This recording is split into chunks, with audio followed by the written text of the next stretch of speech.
Ma olen kogu aeg siin. Mingi lemmikpleis sul siin või? Mis asi? Lemmikkoht, noh. Käid siin tihti. Sa mõtled mõisaparki? Jaa, mulle on siin alati meeldinud. Aga sa ei kujuta ettegi, kui teistmoodi siin kõik 1924. aastal oli. Siis, kui mina aianduskoolis õppima hakkasin. Joh, Heidi, sa oled siis ikka päris vana. No, aga tähtis, et hing on noor. Kas sulle ka meeldib siin? Ja mulle meeldib siin pargis jalutamas ja jooksmas käia. Samas, kool on ka normaalne. Õpsid on lahedad ja klassikaaslased ka. Sellel kevadel on õhk koolimaja ümber eriti ärev. 95 aastat. See on uskumatu, mis selle ajaga on korda saadetud. Meeletu labelemine käib, jah? Kas sina ka aktusele lähed? Jaa, ikka. Mulle meeldivad kõned. Koolidirektor ja vallavanem. Neil on alati midagi mõtlema panevat öelda. Minu arust on kõned nii pikad ja igavad. Võib-olla sa peaksid rohkem kuulama ja süvenema. Tee proovi.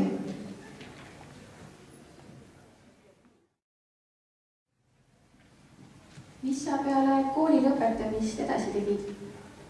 Minust sai õpetaja. Ma juhendasin rahvatantsurühmasid ja olin bioloogiaõpetajate ainesektsiooni juhatajaks. Mul oli päris pikk ja mitmekülgne elu. Aga mis sa praegu teed? Praegu? Seda, mida hing ihkab. Mõni päev olen ma tuul pargiteedel või oksal kiikuv õun. Teinekord olen ma ka mõisa põranda käeksatus või siis põllul kasvav kõrvits. Päris tihti olen ma kollektsioonaaia kõige kaunim lill. Teised on ka siin ja me valvame, et teil läheks hästi. Mis asja? Kas sa oled hulluks läinud? Ma ei näe siin mitte kedagi. Mina ja hulluks. Võib-olla hoopis sina istud siin ja räägid minuga juttu. Miks sa läksid aiandust õppima? Ega tol ajal väga valikut ei olnud. Ja nagu mitmed tuntud aednikud, Adolf Vaigla või Heino Kiik on öelnud, siis aiandusega tegelemine teeb õnnelikuks. Kas sa tunned neid?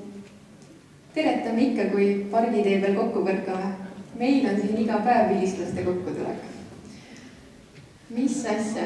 Ilma esinejate ja muusikata pole see mingi kokkutulek.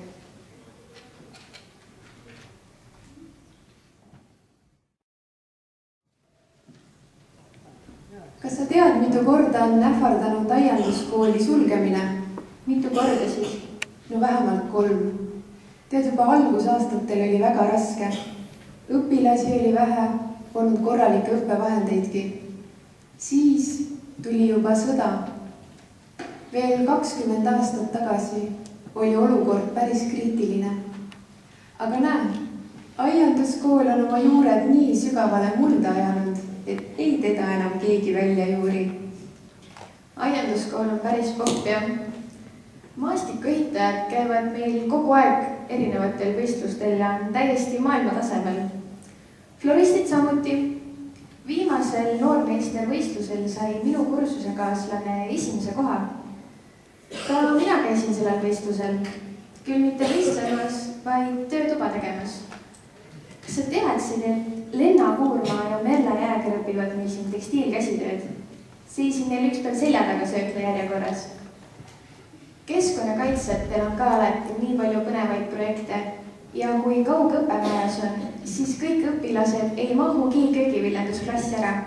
Tuleb kõrvalklassidest laudu juurde tuua.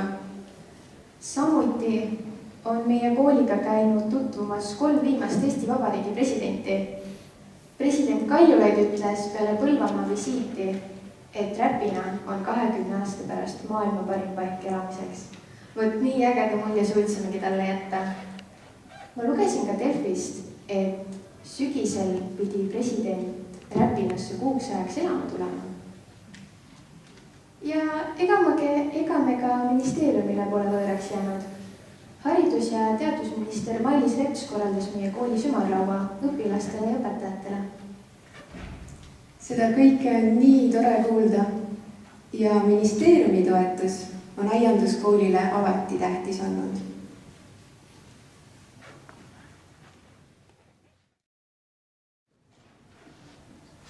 Mis eriala sina aianduskoolis õpid? Mina õpin floristiks. Mulle nii väga meeldivad lilled. Ja pole ka välistatud, et ma hiljem aiandust õpin.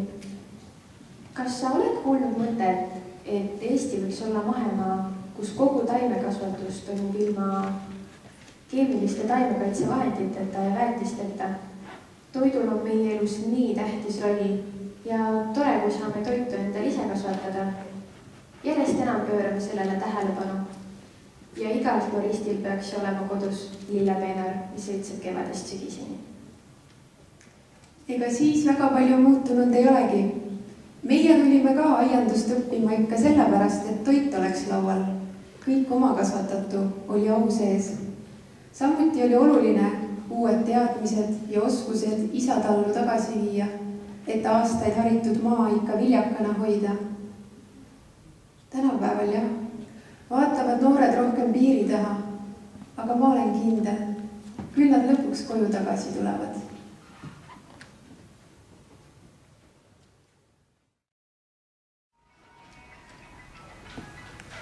Mida küll tulevik toob? Suvevaheaeg hakkab varsti. No aga pikemas plaanis. Tead, meile pandi koolimajja nutipeenar püsti. Ulme värk. Robot saab ise aru, kuna üht taime vaja kasta ja teist väetada on vaja. Maastikuehitajatele hakatakse uut maastikuehituse halli ehitama. Eile ja üleeile toimus siin aednike kutsevõistlus Hort Olympics, kus osalesid 15 riigi esindajad. Arvatavasti kasvab sellest välja uus põnev traditsioon. Sügisel sõidavad meie kooli floristid ja maastikuehitajad Venemaale Kaasanisse, kus toimub Worldscale 2019 võistlus. Tegutsemist jätkub. Seda kõike on nii tore kuulda, sest on ju tähtis, et õpe oleks ikka kaasaegne ja kool pingutaks, et tuleks siia õpilasi järjest juurde. Tead, see on nii, et sa lõpetad selle kooli ära ja esimese asjana mõtled, et tore, nüüd ei peagi enam koduseid töid tegema, aga alles hiljem hakkad sa aru saama, mida see kool ja õpetajad sulle tegelikult teele kaasa on andnud. Mõni ei mõista seda muidugi kunagi, eks see ikka oleneb natuke inimesest ka, mis eesmärgiga ta siia kooli on tulnud. Ja on ilmatuma tore, kui kool mäletab sindki, pühendab sulle pingi või paneb mälestuste tahvli seinale. See on justkui austus tehtud töö eest. Ma mõtlen, et igas kodus on oma kodulõhn. Aianduskoolis on ka aianduskooli lõhn. Ja seda tänu kõikidele nendele inimestele, kes on siin õppinud ja töötanud ja kes siin õpivad ja töötavad. Tänu nendele tekibki aianduskooli lugu. Mõistad? Või noh, kuidas te noored ütlete?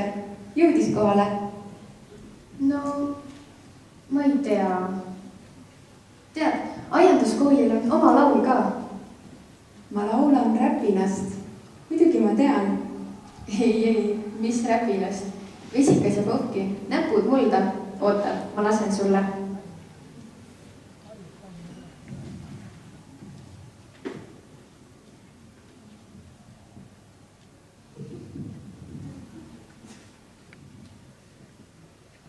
See on...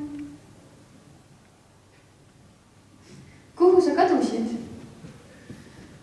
Kuule, tegelikult ka, see on täiega hea.